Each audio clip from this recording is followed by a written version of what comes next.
Drama की starting हमारी female lead लिन से होती है, जिसके सामने उसका फियांसे जैक्सन और जैक्सन की मॉम बैठे हुए थी। जैक्सन लिन से कहता है, तुम एक अनाथ हो, मैं तुमसे इसके बावजूद भी मैरिज कर रहा हूँ, तुम्हें वैसा ही करना होगा जैसा हम कहते हैं। जिस पर लिन गुस्से में बोलती है, बकवास बंद करो, तुम अच्छे से जानते हो कि मैं अनाथ हूँ, इसके बावजूद भी मैं घर के लिए पैसे दे रही हूँ। 6 लाख मैंने सेव किए और 4 लाख तुमने, और उनमें से भी मैंने 2 लाख का कर्ज लिया है, और तुम चाहते हो कि बाकी के पैसे भी मैं ही दूं और घर भी सिर्फ तुम्हारे नाम पर हो। अगर ऐसा है तो मेरा उस घर से कोई लेना देना नहीं है, तुम लोग ही देख लो, और मैं अभी तुमसे ब्रेकअप करती हूँ। और वह अपने हैंडबैग में से कुछ सिक्के निकालकर जैक्सन के फेस पर फेंक कर मारती है, और सीन यहीं पर कट हो जाता है। अब हमें इस ड्रामा के एक और कैरेक्टर से मिलवाया जाता है, जिसका नाम यॉन होता है, और वह काफ़ी ज़्यादा गुस्से में लग रही थी। वह पार्क में थी और बोल रही थी, पता नहीं मुझे इस ब्लाइंड डेट पर क्यों भेजा जा रहा है, ऐसे तो मैं पागल हो जाऊंगी। वैसे भी मैं उस ओल्ड मैन के बारे में कुछ भी नहीं जानती, और उन्होंने मुझे ब्लाइंड डेट पर ऐसी घटिया जगह पर बुलाया है। इसके बाद हमें हमारा मेल लीड सुयान दिखाया जाता है। उसका मैनेजर बेंजीन ज़ोर से शॉक होकर चिल्लाता है और कहता है, क्या तुम सच में ब्लाइंड डेट पर जा रहे हो? मुझे यकीन नहीं हो रहा। लेकिन तुम कैसे जा सकते हो? तुम आज से पहले तो कभी किसी ब्लाइंड डेट पर नहीं गए। ग्रैंडफादर ने तुम्हें इसके लिए कैसे मनाया? मुझे यकीन नहीं हो रहा कि तुम सच में ब्लाइंड डेट पर जा रहे हो। वैसे तुम भूल गए हो कि तुम एक सीईओ हो, और इसके बावजूद भी तुम ब्लाइंड डेट पर जाओगे? तो मैं कहता हूँ कि तुम्हें ब्लाइंड डेट पर जाने की ज़रूरत नहीं है। तुमने 3 साल में बहुत कुछ कमाया है। ऐसे ही तुम्हारे पास बहुत सारी लड़कियाँ आ जाएंगी, इसके बावजूद भी तुम ब्लाइंड डेट पर जाओगे? और बेंजीन सारी बातें उसके चारों तरफ घूमते हुए बोल रहा था। सुयान जब उसको गुस्से से देखता है तो बेंजीन उसकी तरफ इशारा करता है कि अब वह कुछ भी नहीं बोलेगा। सुयान मन में सोचता है, मेरा काम सिर्फ ब्लाइंड डेट पर जाना है, आगे बात बढ़े या न बढ़े इससे मेरा कोई लेना देना नहीं है। और वह बिना कुछ बोले वहाँ से चला जाता है। अब हम एक बार फिर से यॉन जो को देखते हैं, जो कि अचानक से ग्रैंडफादर की छड़ी से टकरा जाती है। हालांकि गलती उसी की थी, इसके बावजूद भी यॉन जो ग्रैंडफादर पर चिल्लाते हुए कहती है, बूढ़े इंसान, क्या तुम अंधे हो चुके हो? तुम्हें दिखाई नहीं देता?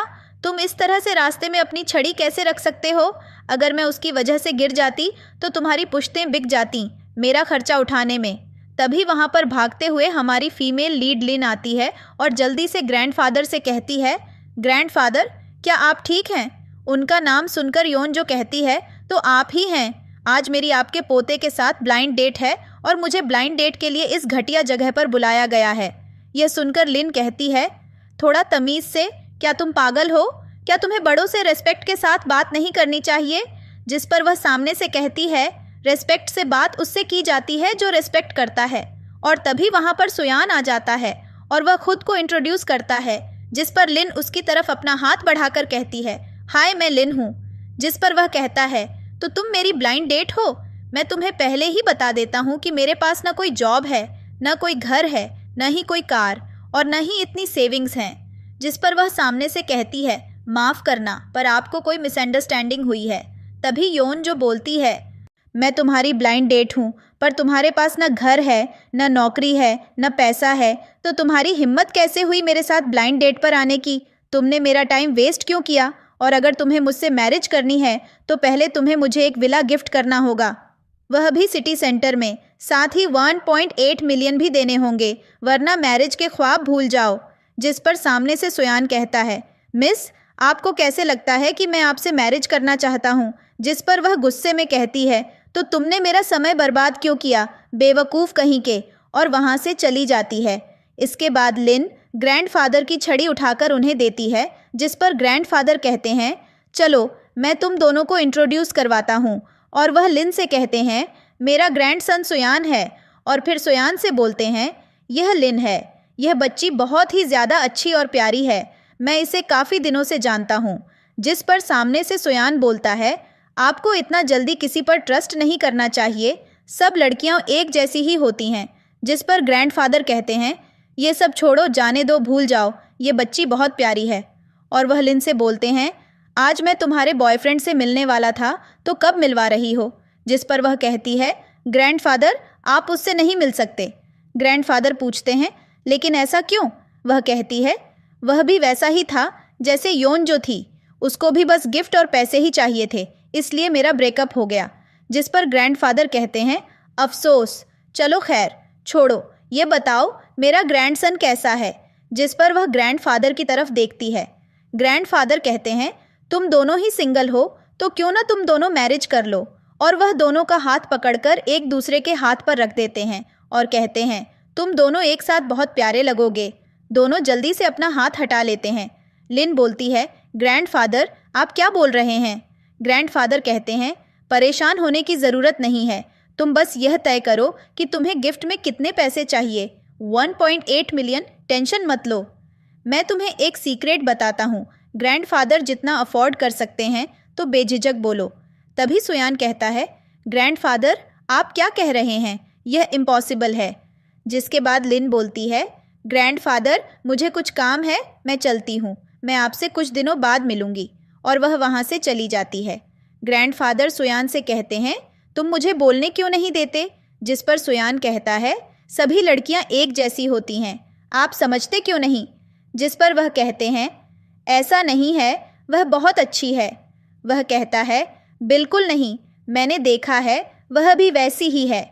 ग्रैंडफादर अचानक से ऐसे एक्टिंग करते हैं जैसे उन्हें हार्ट अटैक आ गया हो। इसके बाद वह कहते हैं, मैं चाहता हूँ कि तुम उससे मैरिज कर लो। पता भी है वह लड़की कितनी ज़्यादा अच्छी है, उसने नर्सिंग होम में मेरा कितना ध्यान रखा था। अगर वह नहीं होती तो पता नहीं मेरा क्या होता। वह और लड़कियों से अलग है। वैसे भी तुम समझते नहीं हो कि मैं कितना ज़्यादा परेशान हूँ।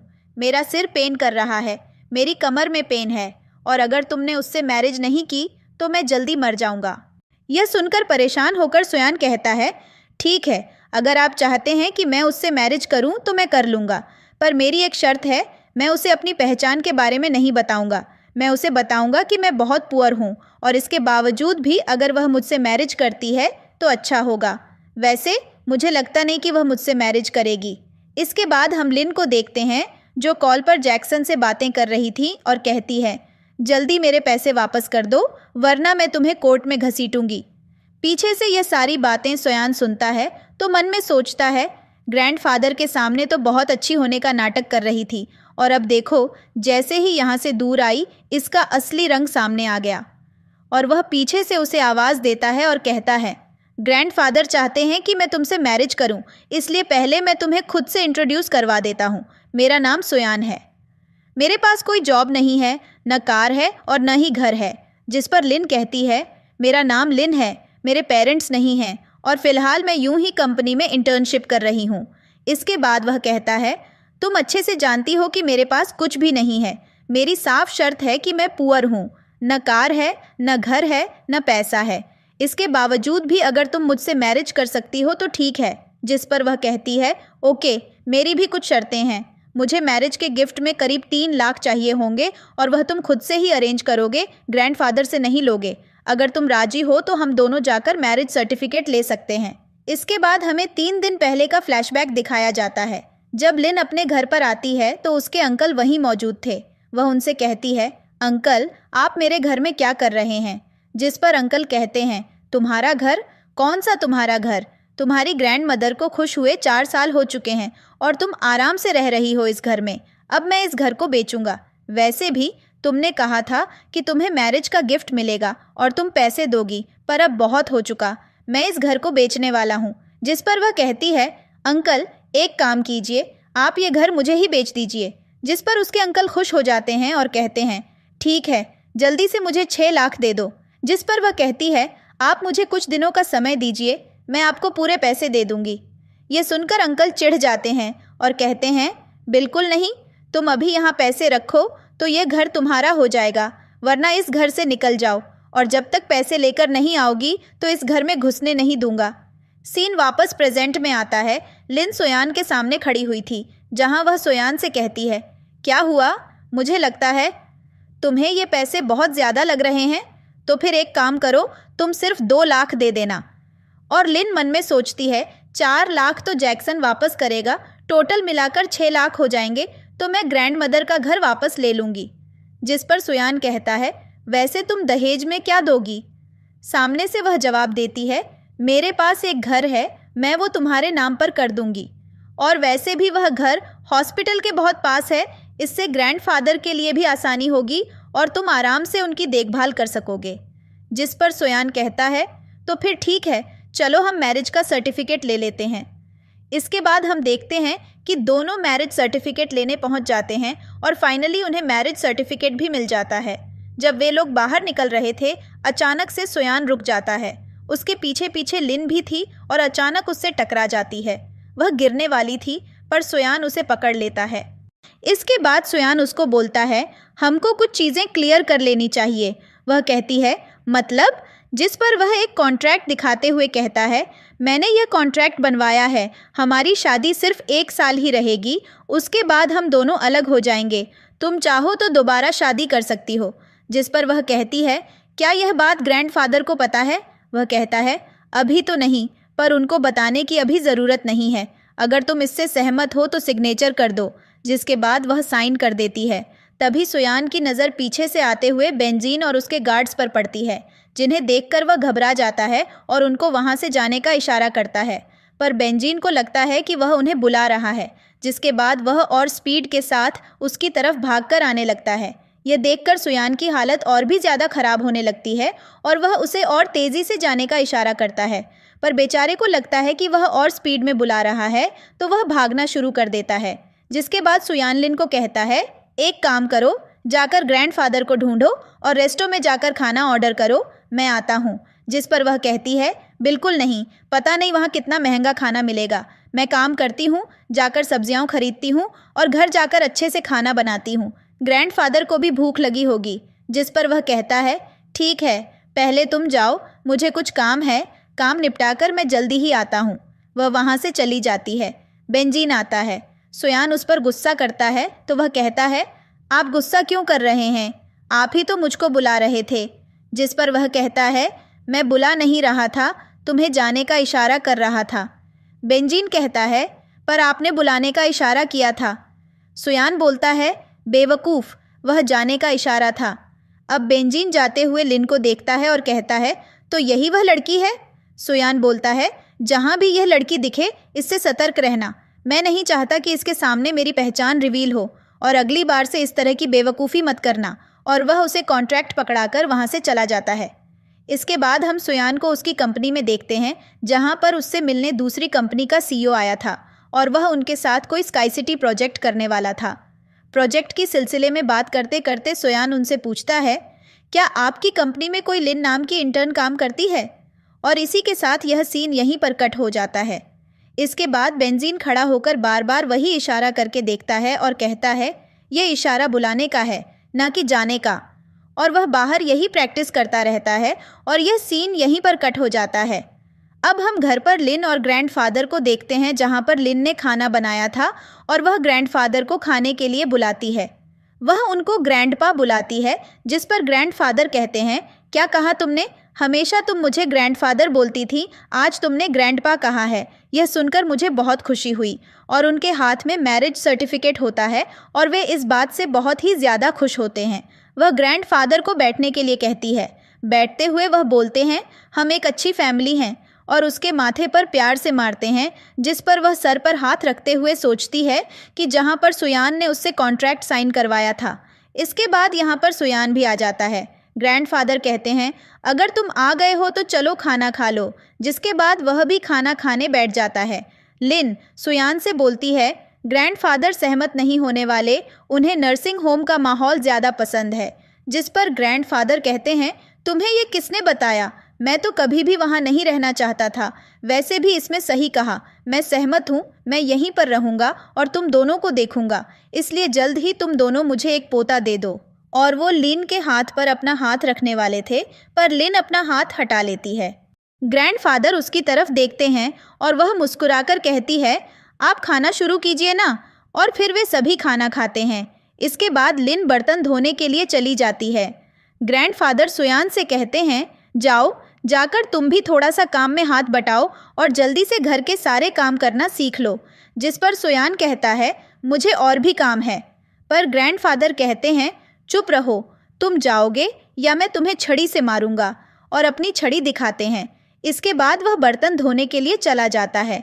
किचन में आकर सुयान कहता है, लव, मैं यह कर देता हूँ। लिन कहती है, नहीं तुम मत करो, और उसके हाथ से स्टिक लेने लगती है। इस खींचातानी में सारी स्टिक नीचे गिर जाती है। दोनों उन्हें उठाने के लिए झुकते हैं तो उनका सिर एक दूसरे से टकरा जाता है। फिर फाइनली वे स्टिक उठा लेते हैं और फिर से एक दूसरे से कहते हैं, तुम खिलाओ मैं कर देता हूँ। और इन्हीं सब में सुयान को चोट लग जाती है। लीन कहती है, मैंने पहले ही कहा था कि तुम ये मत करो, पर तुमने मेरी बात सुनी ही नहीं, और वह उसकी चोट पर फूंक मारने लगती है। सुयान पहले तो ध्यान से उसकी ओर देखता है, लेकिन फिर अचानक से अपना हाथ दूर करता है और कहता है, तुम यहाँ से जाओ, मैं ये कर लूँगा, और खुद ही बर्तन धोने लगता है। इस पर लिन कहती है, ठीक है, अपना ख्याल रखना और ध्यान से करना, और वहाँ से चली जाती है। बेचारे सुयान को बहुत पेन हो रहा था, इसके बावजूद वह काम करता है। फाइनली वह सारे बर्तन धोकर बाहर आ जाता है। वह भी अपना हाथ देखते हुए आ रहा था। वह देखता है ग्रैंडफादर सो रहे हैं और लिन पंखे से उनकी हवा कर रही है। तभी उसका फ़ोन रिंग होता है, जिस पर लिन जल्दी से भागकर आती है और उसे पकड़कर एक रूम में ले जाती है। ग्रैंडफादर भी चुपचाप यह देखते हैं और वह भी पीछे पीछे जाते हैं, पर तब तक गेट बंद हो चुका था। वह कान लगाकर उनकी बातें सुनते हैं। अंदर से आवाज़ आती है। सुयान बोलता है, अब यह मत कहना कि तुम मेरे साथ सोना चाहती हो। ये सुनकर तो ग्रैंडफादर खुश हो जाते हैं और गेट से दूर हट जाते हैं। सुयान कहता है, ये मत भूलो कि हमने कॉन्ट्रैक्ट मैरिज की है, इसलिए मेरे बारे में ज़्यादा मत सोचो। जिस पर वह कहती है, मैं तुम्हारे बारे में नहीं सोच रही, मैं तो सिर्फ ये बोल रही हूँ कि थोड़ा आराम से बात करो। इस तरह से ज़ोर से बोलोगे तो ग्रैंडफादर की नींद टूट जाएगी। जिस पर वह कहता है, वाकई में? लिन हाँ बोलती है। सुयान कहता है, तो फिर मुझे यकीन नहीं हो रहा कि तुम्हारा हाथ अभी भी मेरी चेस्ट पर है, तुम अपना हाथ हटा लो। जिस पर लिन अपने मन में सोचती है, वाकई में यह कितना ज़्यादा कमाल है, और वह ध्यान से उसकी चेस्ट की तरफ देख रही थी और उसे धीरे से दबाती है। जिस पर सुयान बोलता है, तुम यह क्या कर रही हो? तो वह जल्दी से अपना हाथ पीछे कर लेती है। वह वहाँ से जाने लगता है, पर लिन उसे रोकती है और कहती है, मैं तुमसे कुछ कहना चाहती हूँ। वह बोलता है, कहो क्या कहना है? वह कहती है, क्या तुम मुझे पहले पैसे दे सकते हो, क्योंकि मुझे पैसे चाहिए। जिस पर सुयान अपने मन में सोचता है, तुम चेहरे से तो बहुत सीधी दिखती हो, पर वाकई में बहुत चालाक हो। लिन भी अपने मन में सोच रही थी, अंकल ने मुझे बोला है कि अगर मैं आधे पैसे उन्हें अभी दे दूंगी तो वह मुझे हाउस कीज दे देंगे। तभी सुयान उसे 3 लाख भेज देता है और कहता है, मैंने तुम्हें 3 लाख भेज दिए हैं। पैसे देखकर वह काफ़ी ज़्यादा खुश हो जाती है और कहती है, थैंक यू सो मच, तुम बहुत ही अच्छे हो। इसके बाद वह जाने लगता है। वह उसे छूकर रोकती है तो वह गुस्से में उसकी तरफ देखता है। वह जल्दी से अपने हाथ हटा लेती है और कहती है, क्योंकि हमें एक ही रूम में सोना है तो अब हमें कुछ चीज़ों को एडजस्ट करना होगा। इसके बाद हम देखते हैं, वह बेड के बीच में एक धागे से काफ़ी सारी बेल्स को लटका देती है और बोलती है, उस तरफ तुम सो जाओ और इस तरफ मैं। गलती से भी इस तरफ मत आना, वरना बेल्स बज जाएंगी। जिस पर सुयान बोलता है, यह बात मुझे मत बोलो, तुम खुद पर ध्यान दो, तुम इस तरफ मत आना। अब दोनों रात को सो जाते हैं। ग्रैंडफादर चुपचाप गेट खोलकर अंदर देखते हैं तो सुयान उन्हें देख लेता है, इसीलिए वह दूसरी तरफ घूमकर सो जाता है। जिसके बाद ग्रैंडफादर गुस्से में बाहर आते हैं और कहते हैं, ये किसी काम का नहीं है, मुझे नहीं लगता ये अपनी लाइफ में कुछ भी कर पाएगा, ये सही में बहुत ही निकम्मा है। अगली सुबह लिन को ऑफिस के लिए देर हो रही थी, इसलिए वह बिना खाए ही जल्दी जल्दी ऑफिस के लिए निकल जाती है। ग्रैंडफादर कहते हैं, ध्यान से जाना। इसके बाद सुयान भी कंपनी के लिए निकल रहा था। ग्रैंडफादर उसे रोककर कहते हैं, तुम कितने बड़े बेवकूफ़ हो, मुझे पता चल गया। तुम्हारी शादी की फर्स्ट नाइट थी और तुमने कुछ भी नहीं किया, तुम किसी काम के नहीं हो। कम से कम तुम्हारी वाइफ है, उसका फ़ायदा तो तुम्हें उठाना चाहिए। अगर तुम ऐसे ही करोगे तो मुझे परपोता कब मिलेगा? पर सुयान उनकी सारी बातों को नज़रअंदाज करते हुए वहाँ से चला जाता है, जिस पर ग्रैंडफादर को काफ़ी ज़्यादा गुस्सा आता है। इसके बाद हम लिन को देखते हैं, जो कि कंपनी में आती है। वहाँ पर वह देखती है सभी लड़कियाँ बहुत ही अच्छे से मेकअप कर रही हैं और रेडी हो रही हैं। वह पूछती है, तुम सब यह क्या कर रही हो? उनमें से एक लड़की, जो कि उसकी दोस्त होती है और जिसका नाम के होता है, वह बताती है, दरअसल आज हमारी कंपनी में दाव ग्रुप के सीईओ आ रहे हैं और हमने सुना है कि वह बहुत ही ज़्यादा हैंडसम और सिंगल हैं और अभी अभी बहुत ही ज़्यादा यंग भी हैं और उनकी शादी भी नहीं हुई है, इसलिए सभी लड़कियां अच्छे से तैयार हो रही हैं। लिन बोलती है, वह किस लिए आ रहे हैं? के बताती है, हमारी कंपनी जो स्काई प्रोजेक्ट कर रही है वह इस सिलसिले में ही आ रहे हैं, और अगर आज यह प्रोजेक्ट साइन हो गया तो हम रोज़ ही उनको देख पाएंगे। ये कितना अच्छा होगा ना। क्या पता मैं उनको पसंद आ जाऊं और फिर मैं उनसे शादी करके बहुत अमीर बन जाऊं। इसलिए सभी लड़कियां तैयार हो रही हैं ताकि उनको इम्प्रेस कर सकें। जिस पर लिन बोलती है, सबको भाड़ में जाने दो और तुम थोड़े कम सपने देखो। जब वह इतने ज़्यादा रिच और हैंडसम हैं तो पहले से ही उनके पास बहुत सारी लड़कियां होंगी। तुम उस लाइन में लगने जा रही हो जिसमें पहले से ही लाखों की भीड़ है और कोई चांस नहीं है कि उसमें तुम्हारा नंबर आएगा। इसलिए सिर्फ अपने काम पर ध्यान दो। जिस पर के बोलती है, ऐसा मत बोलो। लिन कहती है, मैं हमेशा सच ही बोलती हूँ और यह भी सच है, इसलिए तुम काम पर ध्यान दो। अगर तुम काम में बेहतर रहोगी तो शायद लोग तुम पर ध्यान भी दें। तभी यहाँ पर मैनेजर आता है और कहता है, तुम सब यहाँ पर क्या कर रही हो? तुम्हें नीचे जाकर सर का वेलकम करना चाहिए, और अगर आज किसी भी लड़की ने कोई भी गलती की तो मैं उनकी 3 दिन की सैलरी कट कर दूंगा। इसके बाद सभी लड़कियां वहां से जाने लगती हैं। मैनेजर की नज़र लिन पर पड़ती है और वह मन में सोचता है, आज ये बहुत ही ज़्यादा हॉट लग रही है, क्यों ना इसे वेलकम के लिए आगे खड़ा किया जाए, और वह उसे रोकता है। अब हम देखते हैं सभी लड़कियां उनके वेलकम के लिए खड़ी थीं और सबसे आगे लिन ही खड़ी हुई थी। तभी यहाँ पर एक लड़की आती है और वह यह देखकर चिढ़ जाती है क्योंकि उसे ही वेलकम करना था। इसलिए वह कहती है, तुम क्या उनके करीब जाना चाहती हो जो इस तरह से उनका वेलकम करने के लिए खड़ी हो? तुम खुद को बहुत ब्यूटीफुल मत समझो। असल में तुम बहुत गरीब हो, तो अपनी औकात में रहा करो। लिन इस लड़की को इग्नोर करती है पर यह लड़की चुप होने का नाम नहीं लेती। वह कहती है, तुम बहुत ही ज़्यादा डर्टी हो। जिनका तुम वेलकम करने के लिए खड़ी हो तुम उनके जूते के बराबर भी नहीं हो। जिस पर लिन बोलती है, मुझे यहाँ पर मिस्टर लिन ने खड़ा किया है। अगर तुम्हें कोई भी प्रॉब्लम है तो जाकर उनसे बात करो, मेरा दिमाग खाने की ज़रूरत नहीं है। जिस पर यह लड़की चढ़ जाती है और कहती है, चुप करो, और वह उसके ऊपर से अप्रिन निकालकर खुद पहन लेती है। दूसरी तरफ हम कर में सुयान और बेंजीन को देखते हैं। बेंजीन सुयान से कहता है, यह कंपनी बहुत छोटी है, क्या आपको वाकई में लगता है कि हमें उनके साथ प्रोजेक्ट करना चाहिए और आपको वहां जाना चाहिए? जिसमें सुयान उसकी तरफ गुस्से से देखता है तो बेंजीन एक बार फिर से उसकी तरफ इशारा करता है ज़बान बंद रखने का, और फिर आगे की तरफ घूम जाता है। सुयान अपने मन में सोचता है, लिन तुम एक लालची औरत हो, इसलिए आज मैं तुम्हें अपनी सच्चाई से वाकिफ़ करा दूंगा। अब जैसे ही वह कंपनी में पहुंचता है और कार से बाहर आता है तो सभी जल्दी से उसकी तरफ भागते हैं। वह लड़की भी जल्दी से अपने ड्रेस को फाड़ लेती है ताकि वह और भी ज़्यादा हॉट लग सके और आगे ही पहुंच जाती है, पर मैनेजर तो उनको सुयान के पास भी जाने नहीं देता। लिन आगे जा पाती कि तभी उसके पास कॉल आती है और उसे पता चलता है कि ग्रैंडफादर की तबीयत खराब हो गई है। वह जल्दी से वहां से भाग जाती है। लिन को भागते हुए सुयान देख लेता है और वह मन में सोचता है, जब उसे पता चला कि यहाँ पर सीईओ आ रहे हैं तो अच्छे से तैयार हो गई, पर जब उसने देखा कि यह मैं हूँ तो वह पलटकर भाग गई। तुम कितनी ज़्यादा बुरी हो। इसके बाद हम लिन को हॉस्पिटल में देखते हैं जहाँ पर ग्रैंडफादर को हार्ट अटैक आया था। डॉक्टर बताते हैं, अब हमें सर्जरी करनी होगी। वह कहती है, डॉक्टर मैं पैसों का इंतज़ाम करती हूँ, आप सर्जरी शुरू कीजिए। अब हम सुयान को कंपनी में देखते हैं जहाँ पर वह मैनेजर से बात कर रहा था। मैनेजर कहता है, आपको हमारी तरफ से कोई भी दिक्कत नहीं आएगी, हम सारे काम परफेक्ट तरीके से करके देंगे। हमारे पास बहुत सारे और अच्छे डिज़ाइन हैं। जिस पर वह कहता है, मुझे आपका सिर्फ एक सबसे बेहतरीन डिज़ाइन चाहिए, उसके बाद ही हम डील साइन करेंगे। तभी यहाँ पर बेंजीन आता है और कहता है, ग्रैंडफादर को हार्ट अटैक आया है, वह हॉस्पिटल में है। जिसके बाद सुयान जल्दी से भागकर हॉस्पिटल में आता है। वह देखता है कि नर्स एक डेड बॉडी लेकर आ रही है। वह जल्दी से उनके सामने झुक जाता है। तभी पीछे से लिन भी आ जाती है और उसे देखकर रुक जाती है। वह बॉडी के पास बैठकर रोने लगती है और कहती है, ग्रैंडफादर मुझे माफ़ कर दीजिए, मैं लास्ट टाइम पर आपके पास नहीं था, आप मुझे नहीं देख सके, मैं इसके लिए बहुत ही ज़्यादा शर्मिंदा हूँ। और वह माफ़ी मांग रहा था। वह जैसे ही उनके चेहरे से कपड़ा हटाता है तो किसी और की डेड बॉडी देखकर डर जाता है।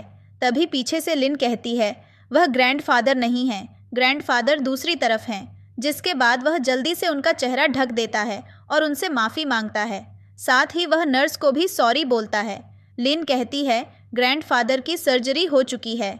इसके बाद हम ग्रैंडफादर को देखते हैं जिनको यह बात पता चलती है तो वह बहुत ही ज़्यादा हंसते हैं कि उनका ग्रैंडसन कितना ज़्यादा बेवकूफ़ है और सर्जरी की बातों को बहुत ही ज़्यादा खुश थे। सुयान लिन को आज के लिए थैंक्स बोलता है, जिस पर वह कहती है, कोई बात नहीं, यह मेरे भी ग्रैंडफादर हैं। वैसे मुझे अब लगता है कि मुझे यहीं पर रुकना चाहिए कुछ दिनों के लिए इनकी देखभाल करने के लिए, क्योंकि डॉक्टर ने कहा है कि उनकी सर्जरी तो अच्छी तरीके से हो गई है, लेकिन उनको अच्छे से रेस्ट करने की ज़रूरत है। साथ ही उन्हें खुश भी रहना होगा। जिस पर ग्रैंडफादर कहते हैं, मैं खुश कैसे रह सकता हूँ? मैंने अपने पोते के लिए एक अच्छी बहू चुनी, लेकिन मेरा ग्रैंडसन मुझे एक भी परपोता नहीं दे रहा। वह कितना ज़्यादा बेकार है। मैंने अपने पोते के लिए क्या कुछ नहीं किया और वह काफ़ी ज़्यादा नाराज़ हो जाते हैं और गुस्सा भी करते हैं। सुयान बोलता है, मैं एक दूसरी कंपनी में गया था प्रोजेक्ट के सिलसिले में और वह प्रोजेक्ट बहुत ही ज़्यादा इम्पॉर्टेंट था। जिस पर ग्रैंडफादर कहते हैं, क्या कोई प्रोजेक्ट एक इंसान की लाइफ से ज़्यादा कीमती हो सकता है? तुम्हें मेरी परवाह ही नहीं थी। और वह गुस्से में चिल्लाने लगते हैं, पर जल्दी ही लिन उन्हें शांत कराती है। इसके बाद ये दोनों बाहर आ जाते हैं, जहाँ पर सुयान गुस्से में लिन से कहता है, तुमने मुझे कॉल क्यों नहीं किया? वह कहती है, मुझे हॉस्पिटल से कॉल आया और मैं जल्दी जल्दी यहाँ पर आ गई। यहाँ पर बहुत कुछ हो रहा था, मैं बहुत ज़्यादा टेंशन में थी, इसलिए मैं कॉल करना भूल गई। वह कहता है, मैं भी तुम्हारी कंपनी गया था किसी काम से। जिस पर वह शौक से कहती है, मेरी कंपनी पर क्यों?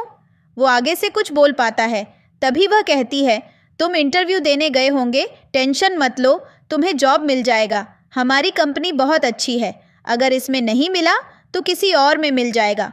यह सुनकर सुयान सोच में पड़ जाता है कि क्या वाकई में इसने मुझे नहीं देखा था या सिर्फ यह एक्टिंग कर रही है। वह कहता है, तुम महीने का 3,000 कमाती हो, तो फिर तुम्हारे पास ग्रैंडफादर की सर्जरी के लिए पैसे कहाँ से आए? जिस पर लिन बोलती है, असल में तुमने जो पैसे दिए थे वह मैंने सर्जरी के लिए दे दिए। यह सुनकर वह अपने मन में सोचता है, यह इतनी लालची लड़की है तो इसने वह पैसे सर्जरी के लिए कैसे दे दिए? लगता है ये मेरे और ग्रैंडफादर के लिए वाकई में सच्चा है। शायद मैंने इसको गलत समझ लिया। इसके बाद वो लिन को बोलता है, खाना बनाने की ज़रूरत नहीं है, चलो कुछ बाहर से खा लेते हैं। वह कहती है, बिल्कुल नहीं, मैं खाना घर जाकर बनाऊंगी और फिर ग्रैंडफादर के लिए भी बनाकर लेकर आना है। तो चलो। इसके बाद ये दोनों वहाँ से निकल जाते हैं। रास्ते में इनको जैक्सन मिलता है। जब वह लिन को देखता है तो जल्दी से उसके पास भागकर आता है और कहता है, मुझे माफ़ कर देना, चलो हम मैरिज कर लेते हैं। और रही गिफ्ट्स की बात, जो पहले तय हुआ था वही होगा, तुम मेरे नाम घर कर दोगी, ठीक है? जिस पर वह कहती है, मुझसे दूर रहो, हमारा ब्रेकअप हो चुका है। जैक्सन बोलता है, ये मत बोलो, सब एकदम ठीक है, तुम्हें बस मेरी मॉम से माफ़ी मांगनी है और सब ठीक हो जाएगा। इसके बाद हम दोनों मैरिज कर लेंगे। और रही पैसों की बात, तुम पैसे मुझे बाद में देती रहना। वह इनकार करती है तो जैक्सन उसके साथ बदतमीज़ी करता है, तो सुयान उसे पीछे धक्का देता है। जिस पर जैक्सन कहता है, तुम होते कौन हो हमारे बीच में पड़ने वाले, अपने काम से काम रखो। सुयान कहता है, मैं इसका हस्बैंड हूँ और यह मेरी वाइफ है, तो जो इसका काम है उसमें मेरा काम ज़रूर रहेगा। ये सुनकर वह शॉक होता है और कहता है, ये सब क्या है? तुमने मैरिज कर ली? तुम कितनी बड़ी धोखेबाज हो। मेरी मॉम ने सही कहा था, तुम एक नंबर की बिच हो। और जैक्सन सुयान से बोलता है, इसने मुझे पैसों की वजह से छोड़ा है, ये तुम्हें भी पैसों के लिए छोड़ देगी और उसने तुमसे मैरिज भी पैसों के लिए की है। तुमने इसको कितने पैसे दिए हैं? जिस पर सुयान बोलता है, यह मेरी वाइफ है, ये हमारा मैटर है, तुम बीच में मत पड़ो। पर जैक्सन कहता है, मैं सच बोल रहा हूँ, ये औरत पैसों की लालची है और यह एक नंबर की धोखेबाज है, इसका कैरेक्टर भी अच्छा नहीं है। सुयान बोलता है, यह मेरी वाइफ है, इसका जैसा जो कैरेक्टर है मुझे मंजूर है, तुम्हें जजमेंट करने की ज़रूरत नहीं है। जैक्सन कहता है, अगर इसको तुमसे अमीर आदमी मिला तो यह तुम्हें भी छोड़ देगी। सुयान बोलता है, मुझे फ़र्क नहीं पड़ता। इस पर लिन जैक्सन से बोलती है, बस करो, कितना झूठ बोलोगे, अब तो हद ही हो गई। जैक्सन कहता है, मैं तुम्हें छोड़ूंगा नहीं, तुम सच में एक डिफरेंट हो। गुस्से में वह वहाँ से चला जाता है। लिन सुयान से कुछ बोलने वाली थी, तभी वह वहाँ से चला जाता है। ये दोनों घर पर आ जाते हैं। जैसे ही यह लोग घर पर आते हैं, यहाँ पर लिन के अंकल पहले से मौजूद थे। वह आते ही कहते हैं, लाओ जल्दी से मेरा पैसा मुझे दे दो। यार रूम के अंदर चला जाता है। लिन बोलती है, दरअसल मेरे पास पैसे थे पर वह कहीं पर खर्च हो गए। मुझे प्लीज़ कुछ दिनों का मौका दीजिए, मैं आपको पूरे पैसे दे दूंगी। जिस पर उसके अंकल चिढ़ जाते हैं और कहते हैं, बकवास बंद करो, पहले ही मैंने तुम्हें 3 दिन का टाइम दे चुका हूँ। मेरे पास अच्छे खासे ग्राहक हैं जो 6 लाख में से खरीद लेंगे और वह तुरंत मुझे पैसे दे देंगे। फिर भी मैंने तुम पर विश्वास करके तुम्हें 3 दिन का टाइम दिया और अब तुम और भी टाइम मांग रही हो।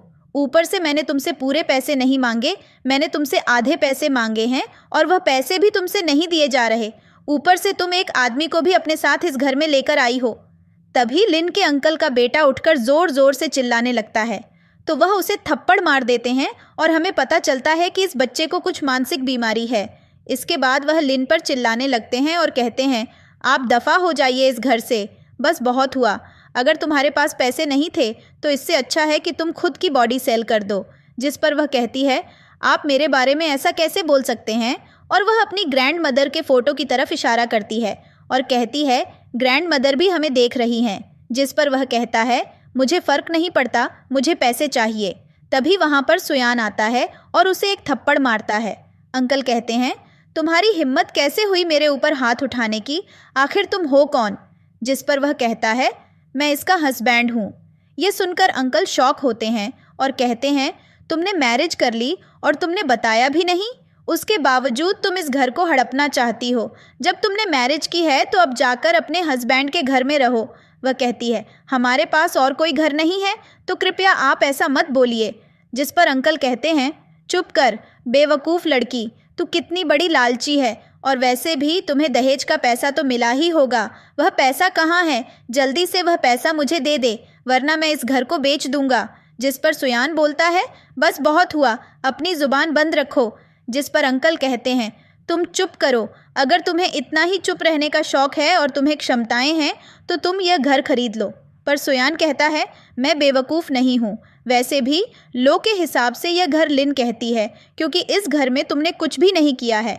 यह उसकी ग्रैंड मदर ने बनवाया है और उसके बाद उसके डैड को मिला, और उस डैड से लिन का इस घर से कोई भी लेना देना नहीं है, और वह उसे डराकर वहाँ से भगा देता है। अंकल के वहाँ से जाने के बाद लिन जल्दी से सुयान को गले लगाकर थैंक्स बोलती है। फिर वह उससे दूर हो जाती है और कहती है, माफ़ करना, मैं जानती हूँ यह कॉन्ट्रैक्ट मैरिज है, पर मैं सिर्फ तुमको थैंक्स बोल रही थी। जिस पर वह कहता है, कोई बात नहीं। लिन बोलती है, मैं पहले खाना बना लेती हूँ, और वह खाना बनाने चली जाती है। वह बर्तन धोते हुए सिर्फ यही सोच रही थी कि उसने किस तरह से सुयान को गले लगा लिया। सुयान भी लिन और उसकी ग्रैंड मदर की फ़ोटो देखता है और वह पीछे से लिन को किचन में काम करते हुए देखता है। उसे याद आता है कि उसका बॉयफ्रेंड किस तरह की बातें उसके बारे में बोल रहा था कि वह पैसों की लालची है, वह सिर्फ पैसों के लिए ही जीती है, और अगर उसे कोई रिच लड़का मिला तो वह उसे भी छोड़ देगी। जिसके बाद वह अपने मन में सोचता है, मुझे समझ नहीं आ रहा कि तुम किस तरह की लड़की हो। कभी तो तुम बहुत ज़्यादा लालची लगती हो और कभी तुम बहुत ही ज़्यादा सीधी और अच्छी लगती हो। मैं क्या करूं? मैं किस तरह की पहचान तुम्हारे लिए अपने दिल में रखूं? लिन किचन से बाहर आती है और कहती है, मुझे माफ़ करना, मैंने तुमसे झूठ बोला। मैंने कहा कि यह घर मेरा है, जबकि मैंने अंकल से यह खरीदा भी नहीं था। दरअसल अंकल इस घर को बेचना चाहते थे 6 लाख में। मैंने उनसे कहा कि मैं ख़रीद लूँगी और मैं उन्हें पैसे देना चाहती थी। 4 लाख मुझसे मेरे एक्स बॉयफ्रेंड ने लिए थे और उसने अभी तक वह पैसे वापस नहीं किए। मैंने सोचा कि 4 लाख उससे लूँगी और 2 लाख का गिफ्ट तुमसे लूँगी और सारे पैसे मिलाकर अंकल को देकर यह घर खरीद लूँगी। ये सुनकर सुयान चौंक जाता है और कहता है, क्या तुमने वाकई में अपने एक्स बॉयफ्रेंड को 4 लाख देकर रखे हैं? जिस पर वह कहती है, हाँ, मैंने वह पैसे दिए हैं। मैंने कुछ सेविंग्स की थी, उन्हीं में से वह पैसे मैंने उसे दिए। मैं इस घर को खोना नहीं चाहती। ये घर मेरी ग्रैंड मदर का है, इसमें उनकी यादें हैं और मैं उनसे बहुत ही ज़्यादा प्यार करती हूँ। इसीलिए मैंने तुमसे भी मैरिज की, क्योंकि मुझे पैसों की ज़रूरत थी। जिस पर वह कहता है, अगर कोई भी तुम्हें इतने पैसे देता तो क्या तुम मुझसे मैरिज कर लेती? क्या तुम्हारे लिए पैसे ज़्यादा इम्पॉर्टेंट हैं? लिन बोलती है, ऑफ कोर्स पैसे इम्पॉर्टेंट तो हैं। सुयान कहता है, तो क्या मैरिज इम्पॉर्टेंट नहीं है? वह कहती है, मैरिज इम्पॉर्टेंट है कि तुम किससे कर रहे हो। यह सुनकर उसे काफ़ी ज़्यादा हर्ट होता है। वह कहता है, बस बहुत हुआ, मुझे आगे कोई भी एक्सप्लेनेशन नहीं चाहिए। तुम्हें जो पैसे मैंने दिए थे वह तुम पहले ही ग्रैंडफादर की सर्जरी में खर्च कर चुकी हो। मैं तुम्हें और पैसे दे दूँगा ताकि यह घर तुम्हारे नाम हो जाए। और वह वहाँ से चला जाता है। अब हम देखते हैं कि ग्रैंडफादर को डिस्चार्ज मिल चुका था और वह घर पर आ चुके थे। घर पर आकर वह काफ़ी ज़्यादा खुश थे। लिन जब रूम से बाहर जाती है तो ग्रैंडफादर सुयान पर चिल्लाते हुए कहते हैं, क्या तुमने मेरी बहू को परेशान किया है? वह इतनी ज़्यादा उदास क्यों है? वह खुश क्यों नहीं लग रही? तुम किसी काम के नहीं हो। तुम मेरी बहू को खुश नहीं रख पा रहे। अगर तुम चाहते हो कि मैं खुश रहूं तो हो सके तो उसको भी खुश रखो। इसके बाद वह रूम से बाहर आ जाते हैं। लिन कुछ काम कर रही थी। सुयान बोलता है, जाकर सो जाओ। वह सोने चली जाती है और वह वहीं पर बैठ जाता है। इसके बाद हम नाइट को देखते हैं। लिन पानी पीने के लिए आती है। वह पी रही थी कि तभी पीछे से सुयान आ जाता है। वह डर जाती है और सारा पानी सुयान के ऊपर गिर जाता है, जिस पर वह उसे साफ करने लगती है। लेकिन फिर वह उसकी बॉडी को ध्यान से देखता है और एक पल के लिए ये दोनों एक दूसरे को ही देख रहे थे।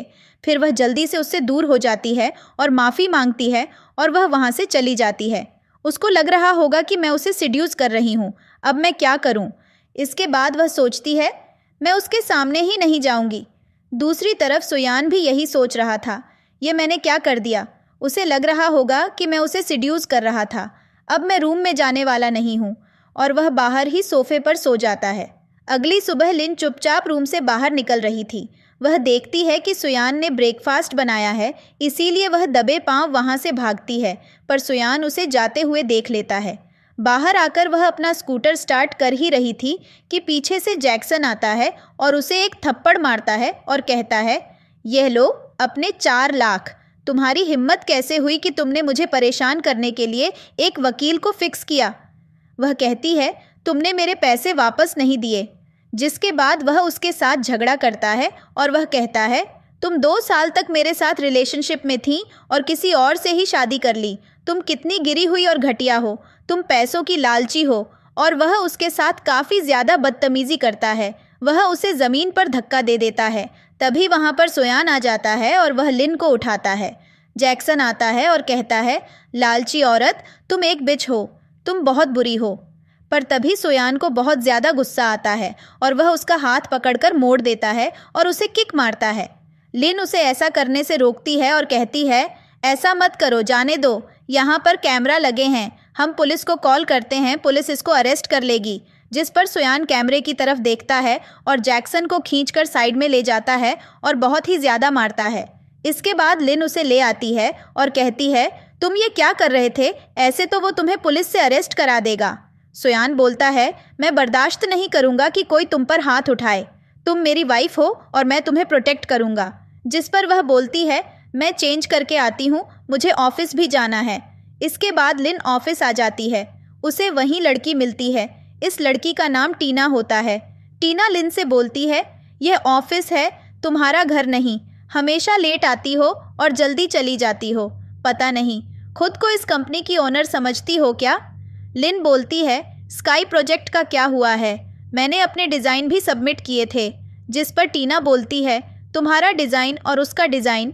उसे दिखाते हुए कहती है, ये रहा, ये बकवास सा डिज़ाइन। तुम्हें लगता है कोई इसे एक्सेप्ट भी करेगा? और उसे फाड़कर ज़मीन पर फेंक कर चली जाती है।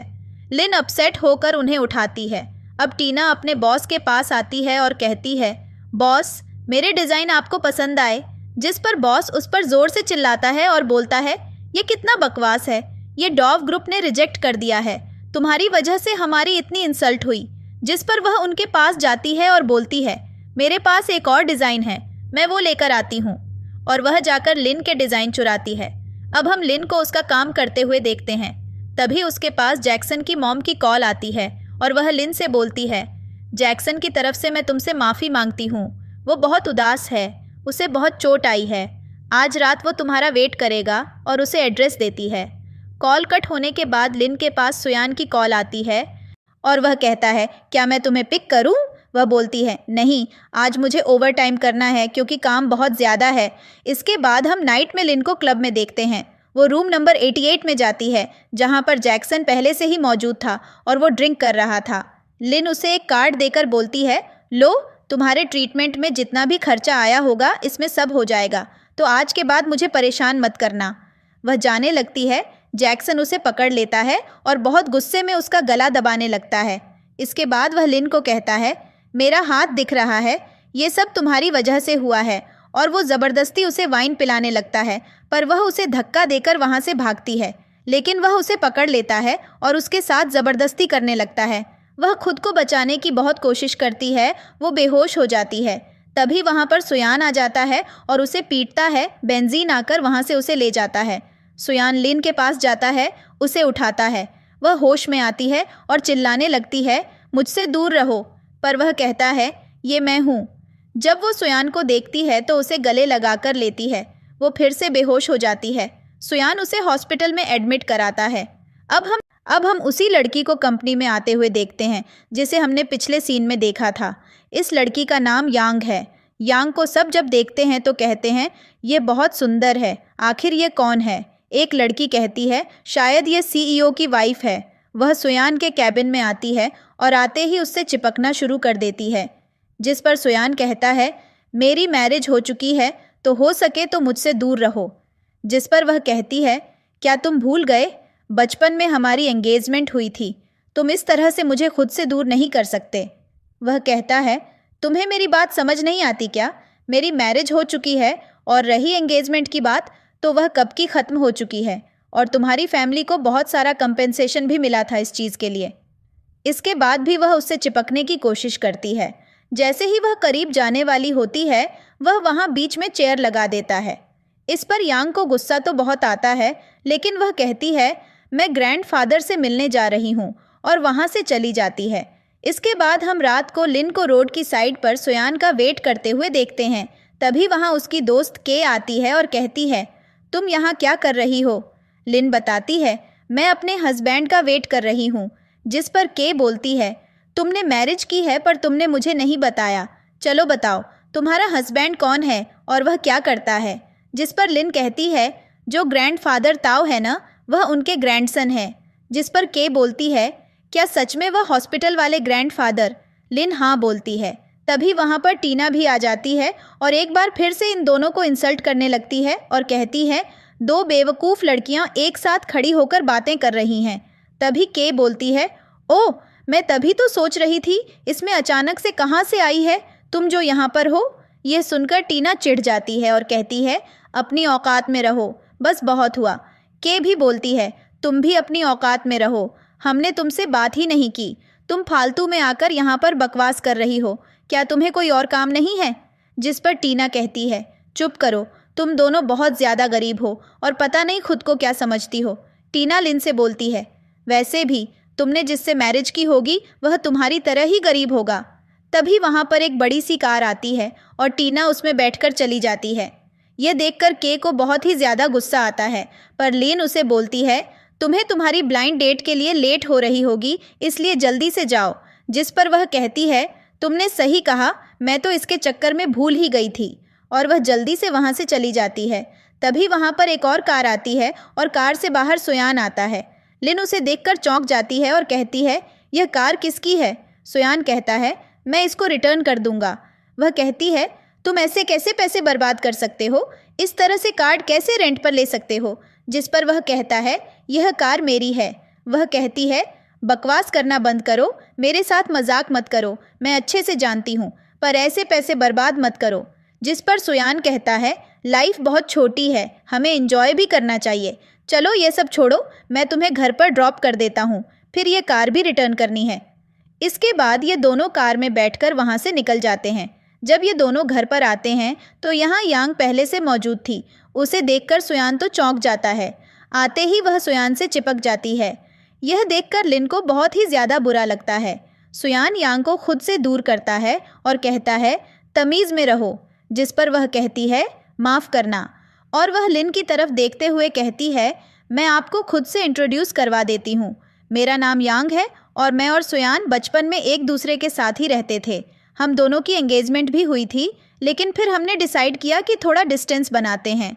लेकिन हमने यह भी डिसाइड किया है कि हम जल्दी मैरिज भी करेंगे। जिस पर सुयान कहता है, बकवास करना बंद करो। वह हंसने लगती है। लिन बोलती है, मेरा नाम लिन है। तभी सामने से यांग बोलती है, ज़रूर तुम्हें सुयान यहाँ पर ग्रैंडफादर की देखभाल करने के लिए रखा होगा। इस पर लिन याद करती है कि उसने 1 साल का कॉन्ट्रैक्ट किया है मैरिज का, इसीलिए वह हाँ बोल देती है। ये सुनकर सुयान को बुरा लगता है और वह वहाँ से जाने लगती है। सुयान उसे रोकने जाता है पर यांग उसे रोक लेती है और कहती है, मैं तो सिस्टर इन लॉ से सिर्फ मजाक कर रही थी। वह तो बहुत ही गुस्से वाली है। उन्हें कितना ज़्यादा बुरा लग गया मेरी बातों का। मैं तो सिर्फ मजाक कर रही थी। पर सुयान को बहुत गुस्सा आ रहा था। वह कहता है, बकवास बंद करो। तुम्हारी हिम्मत कैसे हुई इस घर के अंदर आने की, और तुम्हें यहाँ का पता किसने दिया?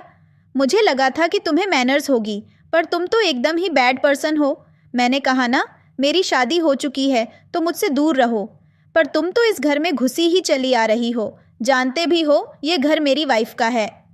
जिस पर वह बोलती है, मैं तो सिर्फ उसके साथ मजाक कर रही थी। वह इतना ज़्यादा चिढ़ जाएगी मैंने कभी नहीं सोचा था। तभी पीछे से ग्रैंडफादर आते हैं। वह जल्दी से ग्रैंडफादर के पास भागकर जाती है और उनसे झूठ बोलना शुरू कर देती है। ग्रैंडफादर, सुयान ने आपकी प्यारी सी बहू को नाराज़ कर दिया है। वह गुस्सा होकर अपने कमरे में चली गई है। यह सुनकर तो ग्रैंडफादर भड़क जाते हैं और सुयान से कहते हैं, तुम्हारी ऐसी करने की हिम्मत कैसे हुई? जिस पर सुयान यंग से बोलता है, तुम कितनी बड़ी झूठी हो, बस भी करो। पर वह कहती है, मैं कब झूठ बोल रही हूँ? तुम्हारी वजह से सिस्टर इन लॉ नाराज़ हो गई। ग्रैंडफादर कहते हैं, मैं तुम्हें कितनी बार समझाऊं? तुम उस बच्ची को नाराज़ क्यों करते हो? इतनी प्यारी और इतनी मासूम है, हमेशा ही उसके पीछे पड़े रहते हो। इस बार फिर से तुमने उसे नाराज़ कर दिया। पता नहीं उस बच्ची को बुली करने में तुम्हें क्या मज़ा आता है। अगर तुमने उसे मनाया नहीं तो मैं स्टिक से तुम्हारी टांगें तोड़ दूंगा और इतना ज़्यादा मारूंगा कि कभी तुम चल नहीं पाओगे। जल्दी जाकर उसे मनाओ। और डांट कर उसको वहाँ से भेज देते हैं। अब हम लिन को सोते हुए देखते हैं। वह जैसे ही लेटती है उसे सुयान की याद आती है। वह दूसरी तरफ करवट लेती है तो उसे याद आता है कि किस तरह से सुयान ने उसे प्रोटेक्ट किया था।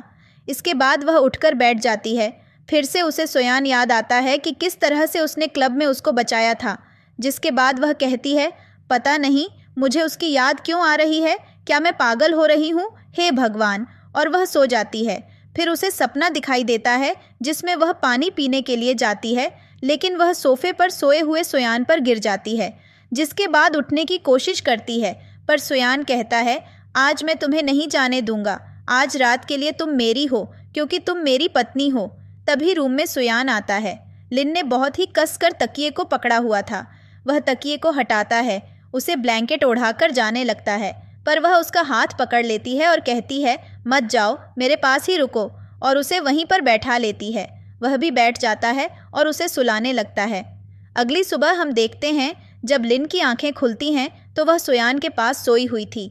वह जल्दी से उठ जाती है और सबसे पहले अपने कपड़े चेक करती है और फिर कहती है, इसका मतलब वह सपना नहीं था, यह सब सच था। मैं सच में रात को इसके साथ सोई थी। सुयान भी उठ जाता है और वह उसे अपनी तरफ खींच लेता है। इसके बाद हम सुयान को रोड पर देखते हैं। बेंजीन वहाँ पर आता है और कहता है, लो सर, मैं आ गया आपको पिक करने के लिए। चलो जल्दी, हमें कंपनी जाना है। पर जैसे ही सुयान लिन को आते हुए देखता है तो बेंजीन को साइड में धक्का दे देता है। लिन सुयान से कहती है, चलो तुम्हें ड्रॉप कर देती हूँ तुम्हारे काम पर। वह कहता है, मैं चला जाऊँगा।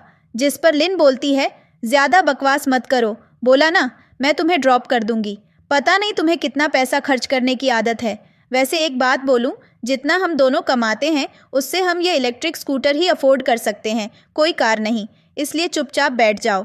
और वह ज़बरदस्ती उसे स्कूटर पर बैठा लेती है। बेंजीन दूर से यह सब देख रहा था और इसकी वीडियो बनाने लगता है, लेकिन जाते जाते सुयान उसे देख लेता है। अब हम सुयान को स्कूटर चलाते हुए देखते हैं और वह पार्किंग में बहुत ही स्पीड के साथ स्कूटर लेकर आता है, पर सिक्योरिटी गार्ड उसके पीछे भाग रहा था। जैसे ही वह स्कूटर रोकता है तो सिक्योरिटी गार्ड आकर चिल्लाना शुरू कर देता है, क्या तुम्हें आवाज़ नहीं सुनाई दे रही? तुम पागल हो चुके हो क्या? इस तरह से तुम पार्किंग में कैसे आ सकते हो?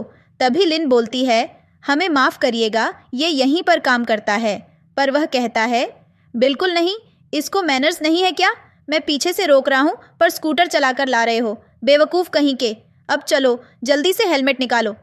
तभी वहाँ पर पीछे से यंग भागते हुए आती है और कहती है, क्या तुम पागल हो चुकी हो? तुम जानते भी हो ये कौन है? ये दाओ ग्रुप से है और इस तरह से इनसे बदतमीजी मत करो। जिस पर वह कहता है, यह आप क्या बोल रही हैं? एक रिच पर्सन इस तरह का इलेक्ट्रिक स्कूटर लेकर क्यों घूमेगा? यह तो गरीब लोग रखते हैं। वह कहती है, तुम चुप करो। लिन यंग से पूछती है, क्या तुम भी यहीं पर काम करती हो? जिस पर वह कहती है, बिल्कुल नहीं, मैं तो यहाँ पर सुयान के साथ बातें करने आई हूँ, उससे मिलने आई हूँ और मैं उसके साथ गेम खेलूंगी। इसके बाद सुयान लिन को उसकी कंपनी में ड्रॉप करता है।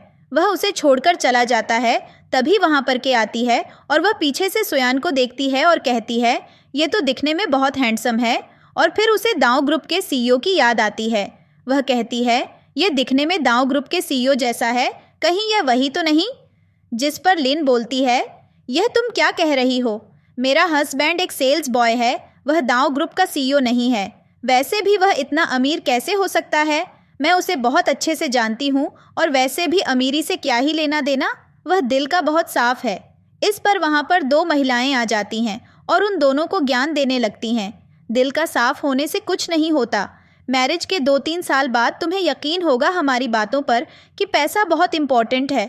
शक्ल सूरत काम नहीं आती, पैसे से ही ज़िंदगी जी जाती है। इसलिए अगर मैरिज करनी हो तो देखना पड़ता है कि लड़का अमीर है या नहीं। हमें ही देख लो, हमें भी एहसास हो रहा है। इसलिए हम तुम्हें सलाह दे रहे हैं कि अगर मैरिज करो तो अमीर लड़के से ही करो। वैसे तुम तो कर चुकी हो, इसलिए। और फिरके की तरफ देखते हुए कहती है, तुम कोई अमीर लड़का ही ढूंढना अपने लिए, वरना बाद में बहुत दिक्कतें आएंगी। और वैसे भी लड़का जितना ज़्यादा सुंदर होता है वह 10 जगह उतना ही मुंह मारता है। जब तुम्हें बुढ़ापा आएगा तो तुम्हें एहसास होगा कि सुंदरता बुढ़ापे में बदल जाती है और पैसा ही आगे काम आता है। इसके बाद हम सुयान को पार्किंग में देखते हैं, जहां वह अपना स्कूटर पार्क कर रहा था। तभी उसका छोटा भाई टैंक आता है। टैंक कहता है, भाई ये सब क्या है? तुम इस कंपनी के सीईओ हो, इतने अमीर हो, इतने हैंडसम हो, फिर भी तुम इलेक्ट्रिक स्कूटर चला रहे हो। चलो ठीक है, स्कूटर का मान लिया जाए, पर पिंक कलर का स्कूटर। तुम्हें और कोई रंग नहीं मिला क्या? तुम अपनी इज्जत का फलूदा क्यों बना रहे हो और इसे पार्किंग में लाकर ऐसे खड़ा किया है जैसे यह कोई BMW कार हो? जिस पर सुयान कहता है, बकवास करना बंद करो, तुम यहाँ पर क्या कर रहे हो?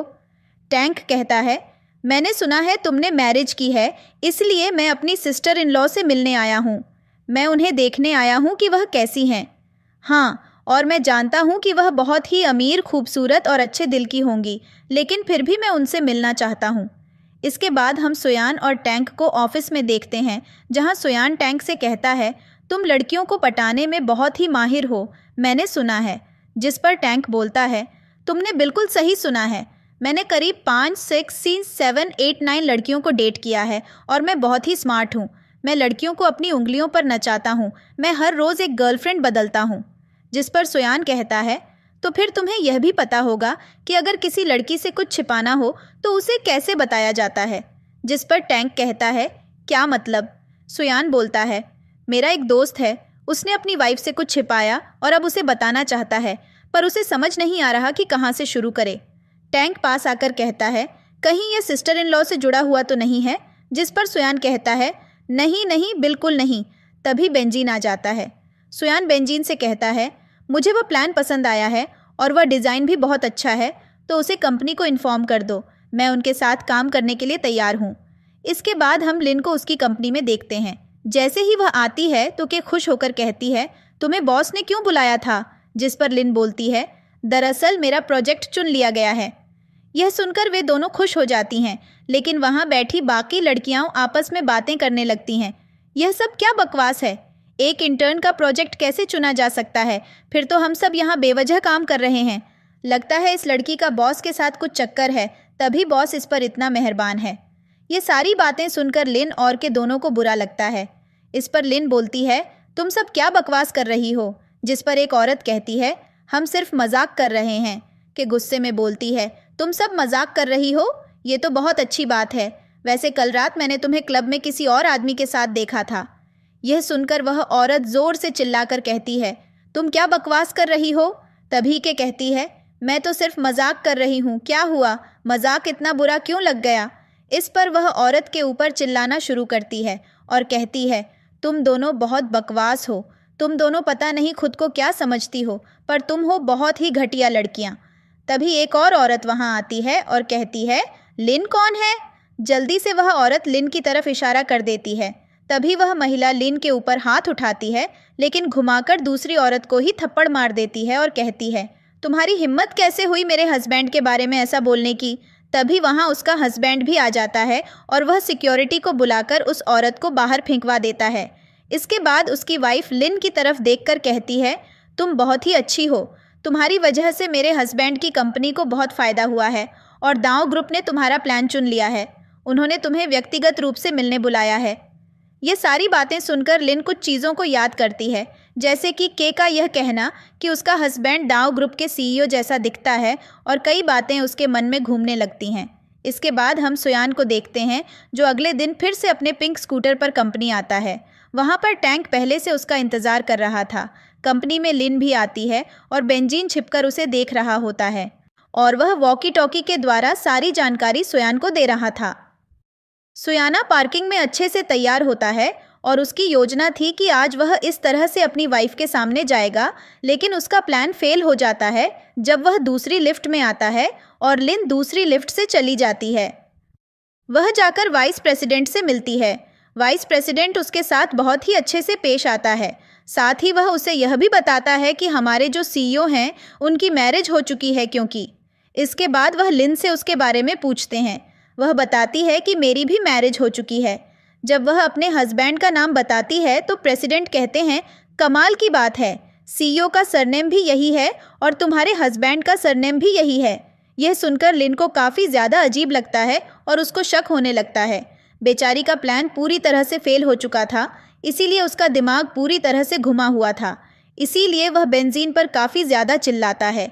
इसके बाद वह एक मीटिंग में जाता है जहां पर यंग पहले से मौजूद थी और वह फिर से इसको परेशान करने लगती है। वह मीटिंग के बीच में से बहुत ज़्यादा चिपक रही थी। ये बहुत ही ज़्यादा इरिटेट हो जाता है, इसलिए कहता है, बस बहुत हुआ, तुम्हें कितनी बार समझाया है मुझसे दूर रहो, पर तुमसे रहा क्यों नहीं जाता। मैं अब शादीशुदा हूँ, तुम्हें शर्म नहीं आती क्या? मेरे पीछे पागलों की तरह क्यों पड़ी हो? वह कहती है, मैं तो सिर्फ प्रोजेक्ट के बारे में बात कर रही थी। सुयान कहता है, इस तरीके से कौन प्रोजेक्ट के बारे में बात करता है? खुद का तो तुम्हारा दिमाग खराब है ही, मेरा भी दिमाग खराब करती हो। और वह वहाँ से चला जाता है। इसके बाद यंग भी मीटिंग ख़त्म कर देती है और वह कहती है, बस बहुत हुआ, मैंने बहुत बर्दाश्त कर लिया। तुम्हें बहुत शौक है ना लव गेम खेलने का? अब मैं भी लव गेम खेलूंगी, वह भी मेरे तरीके से। वैसे मेरे पास और कोई रास्ता नहीं है, यही मेरे पास एक आखिरी रास्ता है। इसके बाद वह किसी को कॉल करती है। अब लिन को उसके ऑफिस में देखते हैं और यहाँ पर जैक्सन आ जाता है। वह भी एक बुके लेकर माफ़ी मांगना शुरू कर देता है और ज़ोर ज़ोर से तमाशा करने लगता है। वह कहता है, प्लीज़ मुझे माफ़ कर दो, मेरी लाइफ में वापस आ जाओ। तुम सिर्फ पैसों के लिए मुझे छोड़कर चली गई, मैं बर्बाद हो जाऊँगा। मैं तुमसे बहुत ही ज़्यादा प्यार करता हूँ। वह उसको वहाँ से जाने को कहती है, पर यह बंदा जाने का नाम नहीं लेता। सभी लोग उनकी तरफ ही देख रहे थे। ये तो ठीक था। यहाँ पर उसकी मॉम भी आ जाती है और वह भी तमाशा करना शुरू कर देती है। उसकी मॉम लिन से बोलती है, प्लीज़ मेरे बेटे की लाइफ में वापस आ जाओ। ये तुमसे बहुत ज़्यादा प्यार करता है, ये तुम्हारे लिए पागल हो चुका है। अगर तुम इसको छोड़कर चली जाओगी तो यह ज़िंदा नहीं रह पाएगा। ऐसा मत करो। तुम पैसों के लिए मेरे बेटे को कैसे छोड़ सकती हो? वैसे भी हमने तुम्हें भी बहुत सारे पैसे दिए हैं, कम से कम उन पैसों के लिए ही वापस आ जाओ। यहाँ पर बैठे सभी लोग इनको देख रहे थे और बातें भी करना शुरू कर देते हैं। तभी यहाँ पर यंग आती है और कहती है, ये सब क्या तमाशा हो रहा है? और उन दोनों की तरफ देखकर कहती है, आप दोनों यह सब क्या तमाशा कर रहे हैं? यहाँ से चले जाए, ये ऑफिस है, कोई सब्जी मंडी नहीं। जिस पर वे दोनों कहते हैं, इस लड़की ने हमें धोखा दिया है। उसकी मॉम बोलती है, मेरा बेटा इससे बहुत ही ज़्यादा प्यार करता था, पर इसने पैसों के लिए मेरे बेटे को छोड़ दिया और अब मेरा बेटा इसके प्यार में पागल हो रहा है। तुम ही बताओ हम क्या करें? हमारी मदद करो, हमारे पास और कोई रास्ता नहीं है, प्लीज़ मेरी मदद करो। और वह उसके पैरों में बैठने लगती है, लेकिन वह उसे उठाकर कहती है, मैं इसको कैसे ठीक कर सकती हूँ? मैं आपकी मदद करना चाहती हूँ, पर मेरे हाथ में कुछ भी नहीं है, क्योंकि यह लड़की तो पहले से शादीशुदा है। मैं बस इतना कर सकती हूँ कि इसको डाइवोर्स के लिए बोल सकती हूँ। अगर ये डाइवोर्स दे देती है तो आपका बेटा इसको दोबारा से प्रपोज करके उसके साथ मैरिज कर सकता है। जिस पर वह औरत कहती है, तो प्लीज़ इसको बोलिए कि ये डाइवोर्स दे और मेरे बेटे से मैरिज कर ले। इसके बाद यंग लिन के पास जाती है और कहती है, प्लीज़ डाइवोर्स दे दो और इस बेचारे के साथ मैरिज कर लो। देखो इसकी हालत, ये तुम्हारे प्यार में पागल हो रहा है। कहीं ऐसा ना हो कि ये मर जाए। इस पर लिन बोलती है, मैं ऐसा कुछ भी नहीं करने वाली, तुम सब मुझे ब्लैकमेल क्यों कर रहे हो? जिस पर वह औरत ज़ोर ज़ोर से चिल्लाने लगती है, यह लड़की इतनी बड़ी झूठी है, इसने मेरे बेटे से 10 मिलियन लिए हैं और पता नहीं क्या क्या झूठ बोलती है। उसके बारे में यंग बोलती है, सिस्टर इन लॉ, मैं जानती हूँ तुम मेरे भाई से बहुत प्यार करती हो, पर यह भी तो तुमसे प्यार करता है ना? जिसके बाद जैक्सन लिन का हाथ पकड़ लेता है और कहता है, प्लीज़ मेरी लाइफ में वापस आ जाओ, ऐसा मत करो, अपने हस्बैंड को डाइवोर्स दे दो। जिस पर वह कहती है, ठीक है, तुम्हें इतनी दिक्कत है ना, मैं अपने हस्बैंड को ही बुला लेती हूँ। और वह उसको कॉल करती है। जैसे ही जैक्सन उसका नाम सुनता है तो बहुत ही ज़्यादा घबरा जाता है। वह ज़मीन पर बैठ जाता है और कहता है, ऐसा मत करो। और उसको वही पिटाई याद आती है जो उसे उस समय सुयान ने की थी। इसके बाद जैक्सन की मॉम कहती है, यह लड़की मेरे बेटे को मारना चाहती है और वह जंगली आदमी भी।